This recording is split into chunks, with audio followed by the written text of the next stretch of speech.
The world before the flood had greater atmospheric pressure because of the gravitational weight of that firmament pushing in on the atmosphere. The world before the flood was protected from the harmful radiation.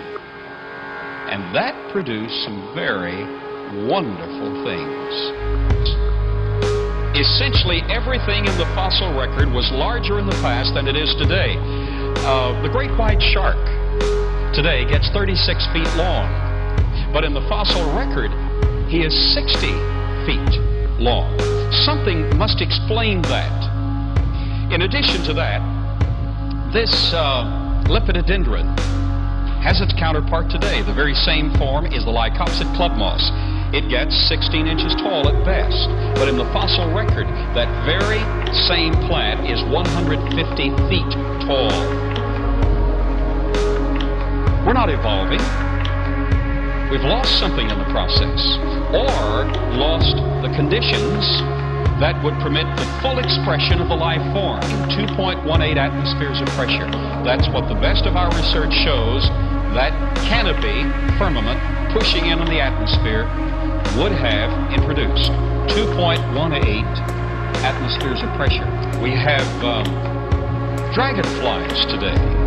Here in East Texas, the dragonflies get how big? About a 4-inch wingspan, maybe 5 inches. In the fossil record, that very same life form, the dragonfly, had a 36-inch wingspan. Human life forms were larger in the past, and incidentally, they were more intelligent in the past. But given these circumstances, with a little over 2 atmospheres of pressure, 25% oxygen in contrast to today's 21% oxygen, the brain, from conception on, would be hyperoxygenated, not to the point of toxicity. This is the perfect level, a little over 2 atmospheres of pressure, 25% oxygen. In the fetal formation of the brain, it would be enlarged to begin with. The cellular structure would be fed and nurtured from before the child was born. Then you would live in a context where your brain would be totally fed in all its capacity with oxygen. That means that every person sitting in this audience, if you were to live under these conditions and having been born under those conditions, would put Albert Einstein to shame in your intellectual capacity. Does anyone here recognize the name Jessica McClure? How many recognize the name Jessica McClure? Every hand in the building as far as I can see. Who's that little girl? She's a little girl who fell in a well in Midland, Texas. 58 and a half hours, her right leg was suspended behind her back. And for 58 and a half hours, her right foot was in her face. That's a pretty difficult position to be in. She's a brave little girl. I'm not sure I could have held out that long. When they got to her, her right foot, because of its suspension and the lack of blood supply and oxygen, her right foot was black. And they were sure they were going to have to amputate her foot. You know what they did to that little girl? They rushed her to the Midland Hospital, rushed her to a hyperbaric medical chamber. They put her under 2+ atmospheres of pressure, and they gave her 100% oxygen because they needed a quick fix. Now, she couldn't live under 100% oxygen for long periods of time, but they certainly needed it quickly. So they essentially put her in a context like pre-flood man had. What happened to her right foot? In a few hours, it turned pink. And then her toes began to turn pink. They thought at first they'd lose the entire foot. Then they thought, well, we're not going to lose the foot, we'll lose all her toes. Then her big toe turned pink. Second, third, fourth. They finally lost the little pinky because it wouldn't turn pink. Well, what I'm doing is introducing an overview of the creation model. It appears that her body was designed to function and repair itself under those circumstances. Well, if that's so, her body had to be designed. And if that's so, her long-lost predecessors lived under such a context. Well, that's the creation model. With a firmament canopy of water suspended above the earth, the furnace was in the floor, but not only would that have tremendous effects physiologically for animals, it would have tremendous effects for vegetation. And that effect would be as follows. It has been found that if you increase carbon dioxide and increase pressure, the plants grow tremendously. In fact, it has been found by experimentation of a Japanese physicist, Dr. Kimori, Keio University, Tokyo, Japan, who had a problem. Dr. Kimori lived in his house, but his office was in the basement. There's Dr. Mori behind his desk. You'd recognize him anywhere, wouldn't you?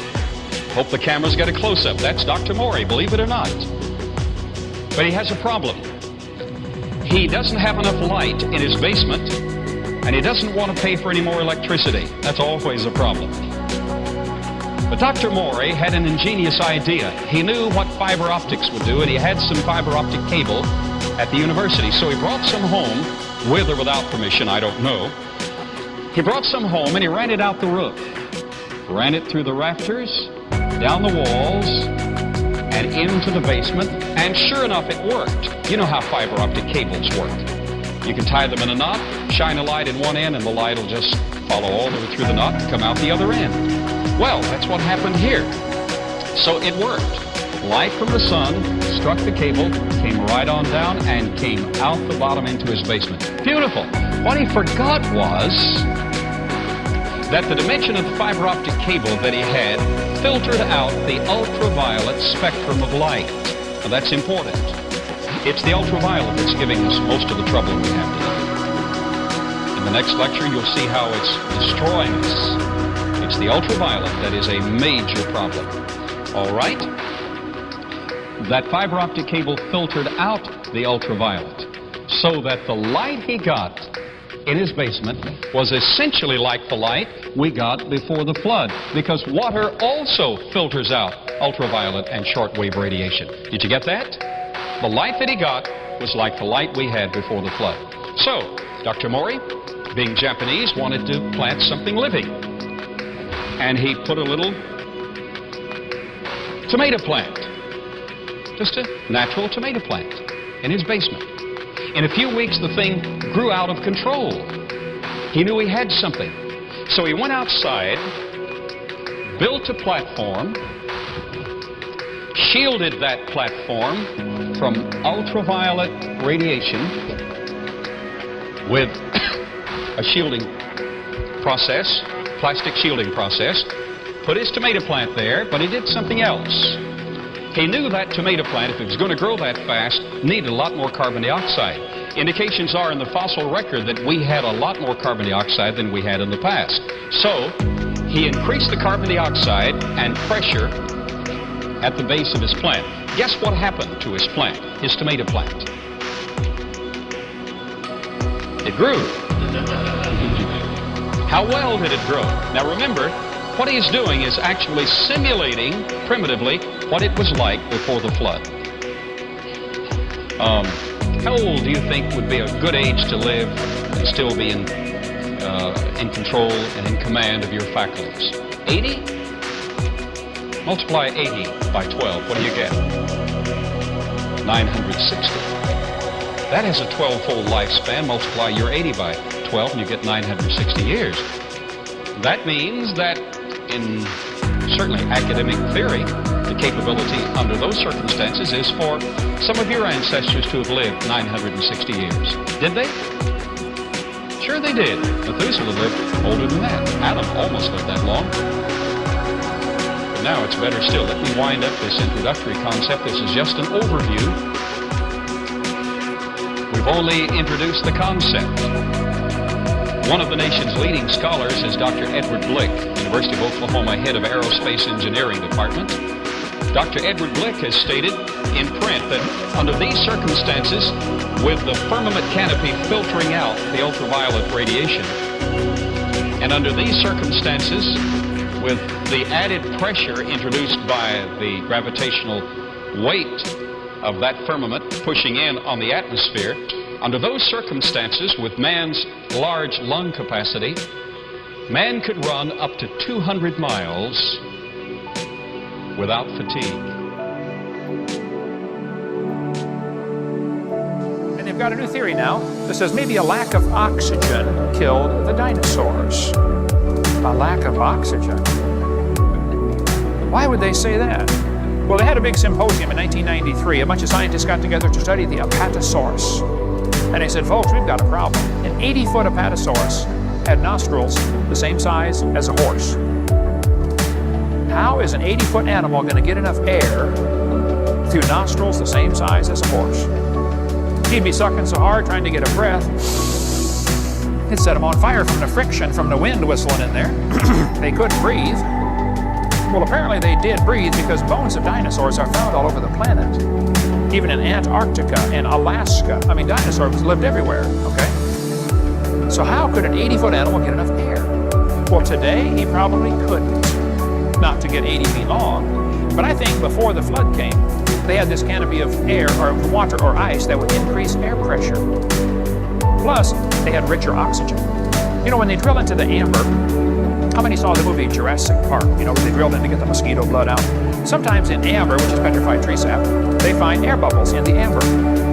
When they analyze the air bubbles, they find out they're 50% more oxygen than we have today. Today, we're breathing 21% oxygen. Amber bubbles have 32% oxygen. Did you know if you lived in a world with double the air pressure and 50% more oxygen, just breathing would be exciting? The Earth had more oxygen in the past than it does now.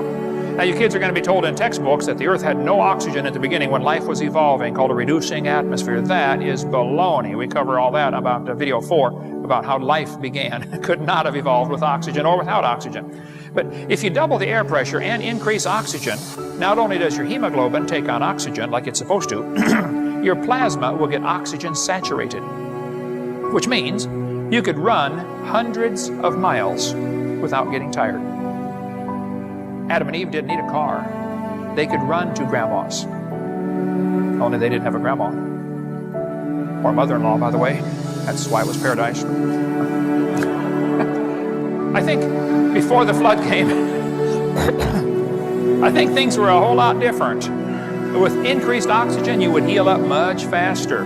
But in the pre-flood world, if they had double the air pressure and increased oxygen, you would just be full of energy all the time. There's a guy in Japan started raising tomato plants with pressurized carbon dioxide. You know, plants breathe CO2, not oxygen. His tomato plant grew faster than normal. When it was 2 years old, it was 16 feet tall and produced 900 tomatoes. They moved it to a shopping center and built scaffolding to hold the branches up. They said, you know, this thing might produce 10,000 tomatoes. This is one tomato plant. It ended up growing 40 feet tall and producing 15,000 tomatoes off one plant. It was a cherry tomato plant, but tomatoes were coming off baseball size off of his. But I debated Jeannie Scott in a debate. She said, Dr. Hovind, there are 80 separate layers of coal in the Midwest. She's right.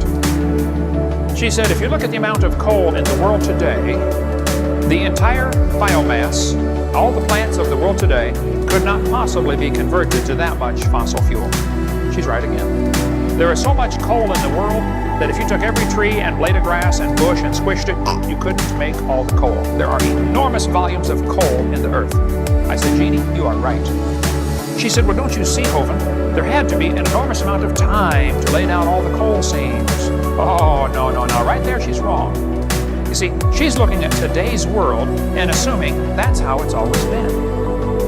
The coal we find in the ground today is a result of that flood, which buried the world before the flood, when they had lots more trees. There's a coal mine in Montana that is 10,000 square miles of coal up to 200 feet thick. Someone told me a few months ago they've now found a seam 300 feet thick. That's a lot of coal. A lot of coal. And sometimes in coal, human artifacts are found. This bell was found inside a lump of coal. This iron pot was found inside a lump of coal.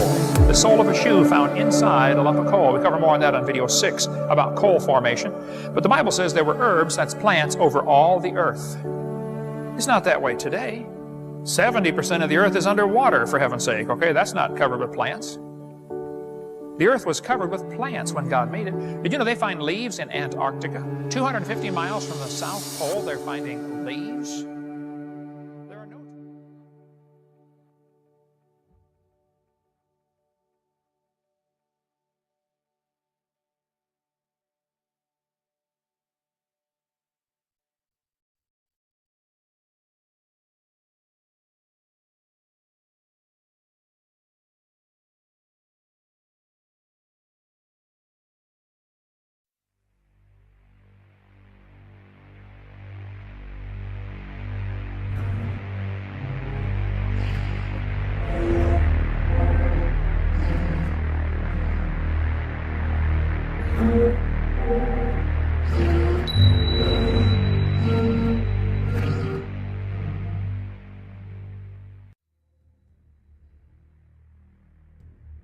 Ladies and gentlemen, I have noticed that there are some things happening that are causing a bit of confusion, and that is recent archaeological discoveries that seem out of place. Now, there is nothing unusual about many of these discoveries until they come back with the dates. You see, many of these discoveries are being found to be much, much older than anyone would expect. And I suspect this is due to a growing issue, a problem you cannot see, but it is there, and it is causing people to question our human origins. But I can tell you, they are questioning the wrong thing. Actually, much of our history is becoming more and more tainted and skewed as time goes on. And time, my friends, is one of the major variables in this equation that has yet to be considered in all of this. So now the question is this a bunch of fakery being done deliberately to screw with our heads? Or has the time come where people will look at these strange things and finally realize the truth? And as these professionals turn their heads away from the mysteries of these discoveries, they leave the truth open for interpretation, only to be revealed by those who embrace what is to them something forbidden.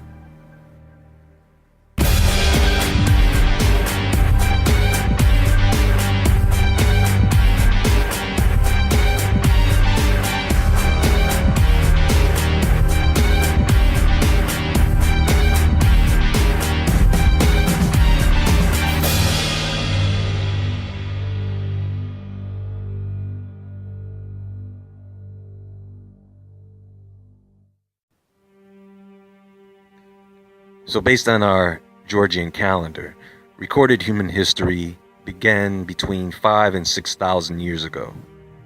Within that recorded history, with the guide of other surrounding artifacts and ruins, as well as written documents left behind, scientists can date things with pretty good accuracy, using simple carbon-14 dating techniques. Let me explain this. Carbon-14 is a radioactive isotope that is in every living thing. It is spread evenly throughout the planet as cosmic rays hit the atmosphere, correct? When something no longer lives, it is no longer replenished with carbon-14, and the carbon-14 already in it is left only to decay. Now, it has been determined that it takes approximately 5,730 years for half of that carbon-14 to break down and turn into nitrogen-14. And another 5,730 years for half of what's left to break down, and so on. With the instruments we use today, this dating method is only good for about 50,000 years, but it is only really accurate under 5,000 years. You go back in time any further than that, without the confines of a civilization, without the guide of anything written down, and look, these scientists go out of control. I mean, they're going back 40,000, 200,000, 2.3 million, 50 million years, 500 million years, only to conclude that at one time this was the planet of the apes, which was once the planet of the reptiles, and before that it was probably the planet of the aliens. Now folks, in order for today's dating methods to be anywhere near accurate, two things have to had remain constant forever. One, the frequency and the movement of celestial bodies. In other words, the pace of time. I do not think that we can assume that time has not expanded and contracted over the years. That would be to assume that every celestial body has always been moving at the same speed and distance always. And two, levels of radiation. Understand that radiation will increase the rate of decay in everything, living or not. That is what radiation does. It pokes holes in the atomic structure. It makes things old very fast.